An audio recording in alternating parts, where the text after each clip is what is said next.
المطففین. دا سورة المطففین په دې کې د علماو دا اختلاف شته، بعضې وایي چې دا مکی صورت دی او بعضې وایي مدني صورت دی. عبدالله ابن عباس رضی الله عنهما فرمایلی دی چې دا صورت هغه وخت نازل سو کله چې مدینې منورې ته نبي علیه السلام راغی. خلکو به په طول کې په ترازو کې به پیمانه کې به کمی کوله. دا حالت چې نبي علیه السلام ولیدی نو الله پاک دغه آیاتونه نازل کړل. دا آیاتونه چې بیان کړل نو د مدینې خلک بیا یې خپل کارونه صحیح کړل، بیا هغه کموالی نه کوي په خپل کاروبار کې هغه کارونه یې پرېښول.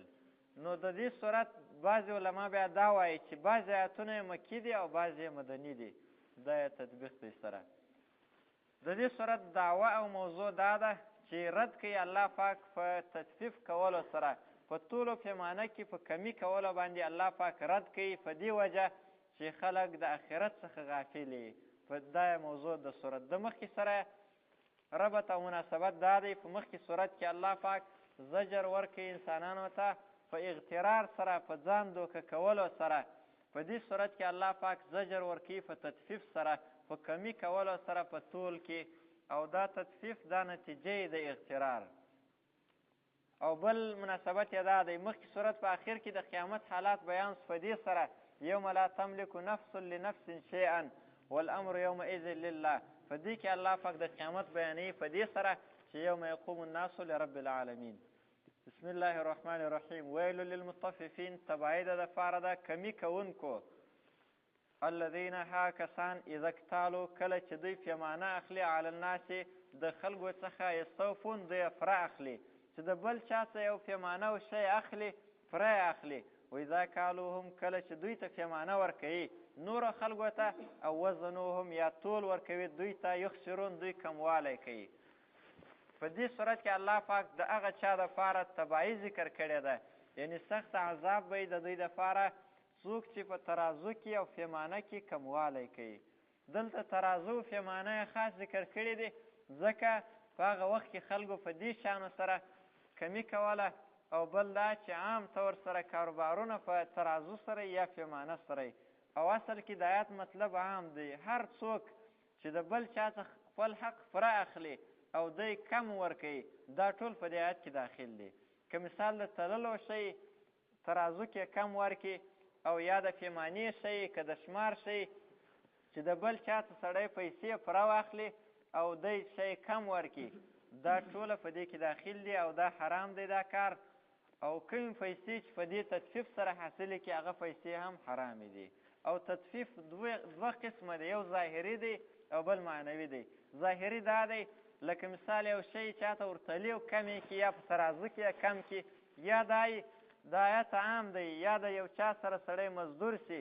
روزانه ونیسي یا یو بل کار وظیفه ونیسي او دی پیسې فرض نه اخلي او کار فره نه ورته کوي، دا ټول په دې آیت کې داخل دی. او بل معنوي تطفیف دی. معنوي تطفیف دا چې سړی اودس لمونځ او روژه د الله پاک حقونه چې سړی کم کړي هغه په صحیح طریقه سره نه کوي، دا هم تطفیف دی. ویلو للمطففین، تبعید د پاره د کمی کوونکو. الذین کسان اذا اکتالو کله چې دوی پیمانه اخلي علی الناس پر خلکو باندې د خلکو څخه پیمانه اخلي، یستوفون فره اخلي، د بل چا ته فره اخلي. و اذا کالوهم کله چې دوی ته پیمانه ورکوي نورو ته، او وزنوهم یا تول ورکوي دوی ته، یخسرون دوی کموالی کوي. د دې کموالی الا یظنو آیا ګمان نه کوي اولئک دا کسان انهم مبعثون چې دوی به بیا راپورته کېږي لیوم عظیم هغه ورځ ته چې هغه لویه ورځ ده. یوم یقوم الناس په هغه ورځ چې درېږي به خلک لرب العالمین و رب د مخلوقاتو ته. د هغې ورځې فکر د دې انسانانو سره نشته چې نن دوی په ټولو ترازو کې کموالی کوي. دا شان په اوس زمانه کې ډېر زیات دی، خلک په ټولو ترازو کې کموالی بیخي عام دی او عموما دا طریقه موجوده ده. حدیث کې هم راغلی دی کله چې خلک په ټولو ترازو کې او پیمانه کې کموالی کوي نو پر دوی باندې به قحطسالۍ راځي او پر دوی باندې به بارانونه بندېږي. نو دا وجه ده چې په دا اوس زمانه کې څونه عذابونه وي، په دنیا کې هم د دې عذابونه راځي او په آخرت کې عذاب دا دی چې د انسان لپاره تباهي ده. او الله فرمایي چې دا خلک دا فکر نه کوي چې ورځ به موږ رب العالمین ته درېږو بیا به حساب را سره کوي. کله ان کتاب الفجار هېڅکله داسې نه دی په کار دا کار چې څوک کوي داسې نه ده مناسبه ان کتاب الفجار یقینا عملنامه د بدانو خلکو له فی سجین خامخا په سجین کې دی سجین دا تر 7 ځمکو لاندې یو ځای دی او په دې کې به د انسانانو د بدکارو خلکو عملونه وي عملنامې به یې هملته وي او ارواګانې به یې هم په هغه ځای کې د دوی عملنامې په سجین کې سجین د سجن څه ماخوذ دی جیل ته وایي هغه جیل چې هغه تنګ وي وما ادراکه څه شي تا ته خبر درکړی دی ما سجین چې سجین څه شي دی وما ادراکه ما سجین د دې څه معلومه شوله چې د قرآن کریم تر نزول مخکې نبی علیه السلام ته سجین معلوم نه و کتاب مرقوم دا یو داسې کتاب دی مرقوم لیکل سوی دا سجین دا داسې کتاب دی چې لیکل سوی دی ویلو یومئذ تبعی ده په دغه ورځ للمکذبین دپاره د تکذیب کوونکو کتاب مرقوم دا اصل کې د کتاب الفجار دپاره تفسیر دی دا کتاب مرقوم په سجین کې پروت دی الذین کسان یکذبون بیوم الدین چې تکذیب کوي په ورځ د جزا وما یکذبو او تکذیب درواغ نه بولي وما یکذب به او درواغ بلل نه کوي په دې ورځ د جزا الا کل معتد مګر هر تر اندازې تېرېدونکی اثیم ګناهګار معتد تر اندازې تېرېدونکی د تکذیب والا صفات دا دی تر اندازې تېرېږي او اثیم ګناهګار مفسرین بعضې فرمایي چې د معتد څه مراد دا دی چې په کارو کې د شریعت تر پولو اوړي حلال او حرام څه نه ګوري او تر حلالو تېرېږي او حرام کارونه کوي او اثیم کې مطلب دا چې ګناهګار دی په خبرو کې غلطې خبرې کوي او د ګناه خبرې کوي غیبت کوي درواغ وایي مسلمانان زوروي او تهمتونه ورباندې وایي بهتانونه او بدناموي دا کارونه کوي واذا تتلی علیه آیاتنا کله چې بیان شي پر ده باندې زموږ آیاتونه قال اساطیر الاولین دی وایي چې دا دی قصې د مخکینیو خلکو کله هېڅکله داسې نه ده په کار دا تکذیب او دا نافرماني نه ده په کار بل رانه بلکې زنګ راغلی دی علی قلوبهم پر زړونو دوی ما کانو یکسبون په سبب دغه عملو چې دوی کړي دي یعنې دا نافرماني چې دوی کوي د دې اصل وجه دا ده په زړونو یې زنګ راغلی دی د دې زنګ د وجې اوس دوی غافله دي د آخرت څخه هم او نافرماني کوي د الله پاک بل رانه دا علماو فرمایلي دا اول د واره زنګ په انسان راسي اول د واره چې سړی ګناه وکړي په زړه کې یو ټکی تور ولګول سي که توبه وباسي هغه ټکی صفا سي که چیر توبه ونه باسي نو نور بله ګناه چې وکړله بل ټکی په زړه باندې ولګېږي او که بیا توبه ونه ایستله تر دې پورې چې ټوله زړه یې دا ټکي ونیسي او تک تور سي نو دا زنګ چې کله ورباندې راغی اول د واره زنګ سي او وروسته بیا طبعا د مهر بیا ورباندې لګېږي او تر مهر وروسته بیا اقفال دی هغه ورباندې لګېږي لکه زنګ چې وسپنه باندې راسي د وسپنې چې کومه فایده ده وسپنه څونه طاقت یې پکښې کلکوي هغه کلکوالی او طاقت یې ختمیږي او کومه فایده چې سړی د وسپنې څخه مخکې اخیستلی سوی تر زنګ وروسته هغه فایده نشي نه اخیستلی نو دارنګه دا زړونه هم داسې زنګ کوي زنګ یې چې وکړي نو زړونه بیا هغه فایده نه ورکوي کومه فایده یې چې مخکې ورکوله چې الله پاک معرفت دی او د الله طرف ته انابت دی دا بیا نشي کولی کله هېڅکله داسې نه ده مناسب انهم یقینا دوی چې دي عن ربهم د خپل رب څخه به یومئذ په دغه ورځ لمحجوبون پرده کې سوي وي د قیامت په ورځ به د خپل رب څخه دوی پرده کې اچول سوي یعنی د الله پاک د دیدار څخه به دوی محروم وي دا دلیل دی چې د مشرکینو د عربو هم او د نورو کافرانو هم دا یو فطرتي خبره ده چې د الله سره محبت وي د الله سره خو د ټوله محبت وي خو لیکن لاره خطا کړي اوس چې څونه کافران دي په خوا ټوله د الله رضا مقصد ده بغیر د دهریانو څخه د الله رضا مقصد ده که هندوانې که نورې خو لیکن لاره غلطه کړې ده نو الله فرمایي چې دغه کسان به د الله څخه پرده کې د الله پاک د دیدار څخه به محروم وي او دا آیت دلیل دی چې د ایمان والاو سره به د الله پاک دیدار کیږي او دا د اهل سنت والجماعت اتفاقي عقیده ده معتزله یې منکر دي ثم انهم نو بیا یقینا دوی چې دی لصال الجحیم خامخا داخلېدونکي دي و جهنم ته ثم یقالو بیا به ویل کېږي هذا الذي دا هغه عذاب دی کنتم به تکذبون چې تاسو په دې سره تکذیب کوئ دا مو درواغ بلئ اوس یې دا دی ووینه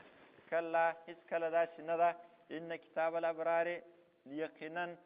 عملنامه د نیکانو خلکو لفي علیین خامخا په علیین کې ده. وما ادراکه څه چې تا ته خبر درکړی دی ما علیون چې علیون څه شی دی؟ علیون کتاب مرقوم، دا یو عملنامه ده مرقوم، یو کتاب دی مرقوم لیکل سوی چې اعمال پکښې لیکلي دي. دا هم د کتاب الابرار دپاره تفسیر دی. علیون هغه ځای دی،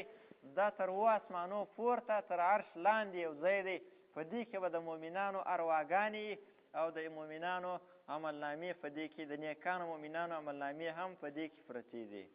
وما ادراک ما علیون کتاب مرقوم یشهده المقربون، حاضریږي و دغه علیون ته هغه نږدې سوي خلک الله ته، د الله نږدې بندګان به دې ته حاضریږي. ان الابرار یقینا نیکان چې دي لفي نعیم خامخا وي په نعمتو کې، علی الارائک پر تختو باندې به ینظرونه ګوري به. تعرف ته وپېژنې فی وجوههم په مخانو کې د دوی نظرة النعیم تازګي د نعمتو، یسقون وڅښل کېږي به دوی ته من رحیق د خالصو شرابو څخه مختوم چې مهر باندې وال سوی، دا شراب به دوی ته ورڅښل کېږي د اکرام و د عزت لپاره. ختامه مهر د دې مسکون د مشکو دی، د مشکو مهر به یې داسې خوشبویي به یې د مهر څخه هم ولاړېږي. وفي ذلک په دې نعمتو په حاصلولو کې دي فلیتنافس مینه دې وکړي، شوق دې وکړي المتنافسون شوق او مینه کوونکي. یعنی انسان خو د یو شي سره خامخا شوق او مینه لري، نو انسان دې د خپل شوق او مینه د دغو نعمتو د حاصلولو دپاره استعمال کړي او د دې د حاصلولو دپاره دې کوشش وکړي او اعمال دې وکړي. ومزاجو ګډون د دغو شرابو به من تسنیم د تسنیم چینې څخه، عینا د تسنیم یو داسې چینه ده یشربو بها چې څښل به کوي په دې چینې سره المقربون نږدې کسان و الله ته، د الله مقرب بندګان به د هغه څه څښل کوي، او مقرب بندګان به د تسنیم څه څښل کوي، او هغه نور ابراره نیکان چې دي هغه به د نورو شرابو سره به د دې تسنیم شراب ګډېږي ورسره. ان الذین اجرموا یقینا کسان چې ګناه یې کړې دي کانو دوی و من الذین آمنو دا کسانو څخه چې ایمان یې راوړی دی یضحکون خنداوې به کولې، په دنیا کې ایمان والاو باندې خنداوې کولې. و اذا مروا بهم کله به چې تیر سول پر دوی باندې ایمان والا یتغامزون سترګې به یې وهلې یو بل ته به په سترګو اشارې کولې د ده د سپکاوي دپاره چې ده ته ګوره او پسخند به ورباندې والی. و اذا انقلبو کله به چې دا مجرمان خلک واپس سول الی اهلهم و خپلو کورو ته انقلبو دوی به واپس سول فکهین خوشحالي کوونکي. یعنې مؤمنانو سره به چې کله مخامخ سول نو اشارې به یې کولې او پسخند به یې ورباندې وهی. کله به چې خپل اهل ته اهل د دوی هغه انډیوالان دي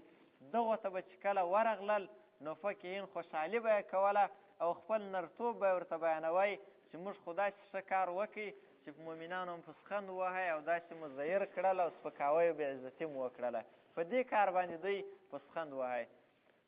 په دې باندې خوشحالي کوله. و اذا رأوهم کله به چې ولیدل ایمان والا قالو دوی به ویل ان هؤلاء یقینا دا کسان لضالون خامخا ګمراهان دي، وایي دا کسان ګمراهان دي، فتوای به یې ورباندې لګولې چې دا خو بې لارې دي، خپل اصلي دین یې پرېښی دی. وما ارسلو الله فرمایي نه ورالېږل سوي دوی علیهم په دې ایمان والاو باندې د مجرمان نه ورالېږل سوي ورباندې حافظین ساتنه کوونکي. دوی دا ذمهواري نه وه چې دا مؤمنان دي د غلطې لارې سره وګرځوي، نو بیا چې دوی کار ورباندې لری نو دا مجرمان دي او ناحقه یې دا زیرول. په دې کې علما فرمایي چې شیګان هم داخل دي چې صحابو ورته غلط وایي او صحابو سپکاوی بیانوي او حالانکې دوی خپله ګمراهان دي، او نور هغه څوک چې ایمان والا حق پرسته خلک زیروي او تهمتونه او غلط فتوای او بدناموي دا ټول په دې کې داخل دي. فالیوم الذین نو نن ورځ به کسان امنو چې ایمان یې راوړی د قرآن کریم الفاظ احکام ټول عامي من الکفار د کافرانو څخه یضحکون خنداوې به کوي، نو الله پاک به دا بدله ورکړي چې په قیامت کې به ایمان والا بیرته ورباندې خاندي. علی الارائک پر تختو باندې به ینظرونه ګوري، اوس به بیا په قیامت کې به بیا سیل کوي دوی به ورته ګوري. او هل ثوب الکفار بدله ورکول سول کافرانو ته ما کانو یعملون دا کارو چې دوی کوله. دلته هل استفهام تقریري دی، یعنی مطلب دا چې بدله ورکول سوله دغو کافرانو ته دغه کارو چې دوی کوله.